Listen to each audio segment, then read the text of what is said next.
سلام علیہ السلام اللہ کے پیغمبر تھے اور بادشاہ بھی آپ حضرت داؤد کے بیٹے تھے۔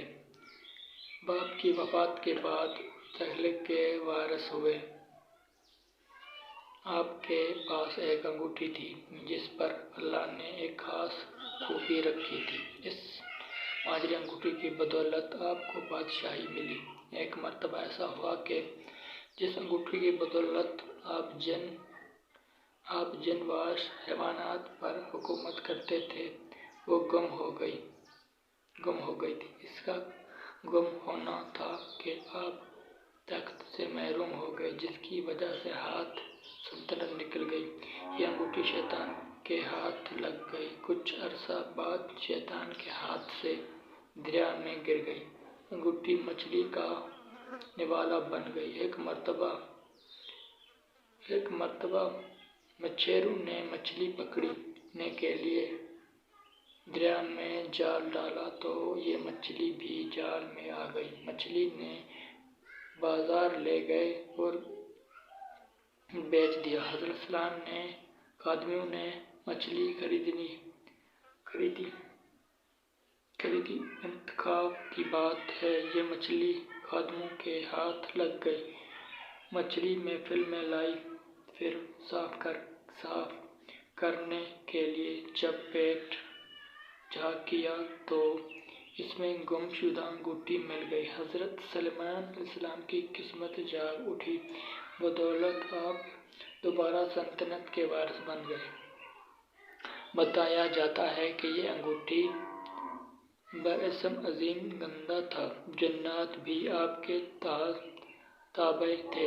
آپ اپنے مشروں کام جنوں سے بھی لیا کرتے تھے۔ حضرت سلیمان علیہ السلام ایسی حیرت انگیز خوبیاں تھیں جو کسی بادشاہ میں نہیں تھیں اور نہ قیامت تک کسی کو نصیب ہوگی۔ ایک مرتبہ حضرت سلیمان علیہ السلام نے اللہ سے دعا مانگی تھی کہ میرے بعد آنے والے کو ایسی حکومت نصیب نہ ہو۔ آپ کی دعا قبول ہوئی۔ آپ انسانوں، جنوں، حیوانوں اور ہوا پر بھی حکومت کرنے لگے تھے۔ حضرت سلیمان علیہ السلام نے اپنے باپ حضرت داؤد علیہ السلام کی خوبیوں کے مطابق فلسطین میں ایک عبادت خانہ تعمیر کیا۔ اگرچہ تعمیر کرنے کا یہ خواہش پوری نہیں ہوئی، تاہم انہوں نے اپنی خواہش کے مطابق عبادت خانہ کی جگہ منتخب کر دی تھی۔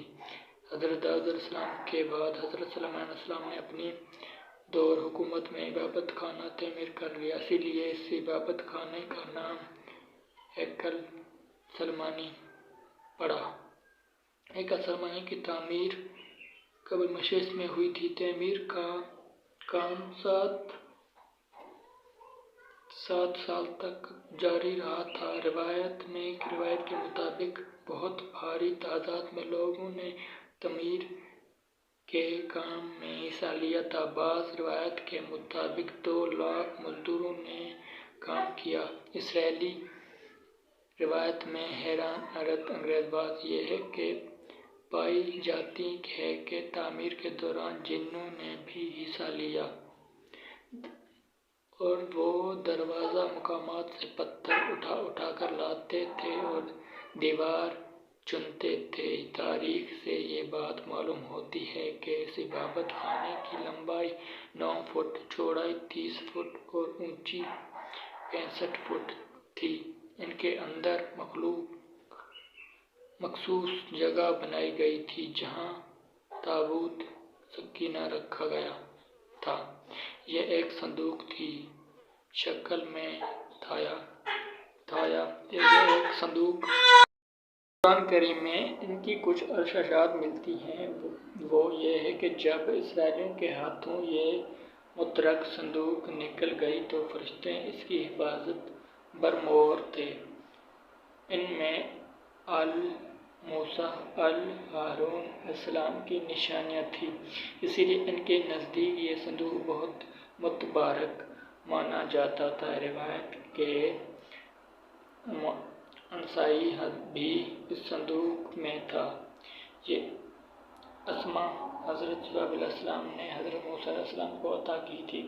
ان میں پتھر کی 2 تختیاں بھی تھیں جو طور سینا پر اللہ تعالیٰ نے حضرت موسیٰ علیہ السلام کو عطا کی تھی۔ اس میں 9 اور رات کے نقطے بھی تھے۔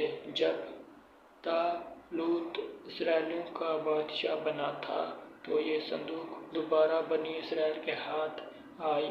تابوت سکینہ حاصل کرنے کے لیے طالوت کو جنگ لڑنا پڑی۔ یہ جنگ کافروں سے لڑی ہوئی۔ اس جنگ کے تابوت نے اللہ بارک تعالیٰ نے دعا مانگی تھی کہ اے میرے رب، صبر کرنے والے حوصلہ عطا فرما، مجھے ثابت قدم رکھ۔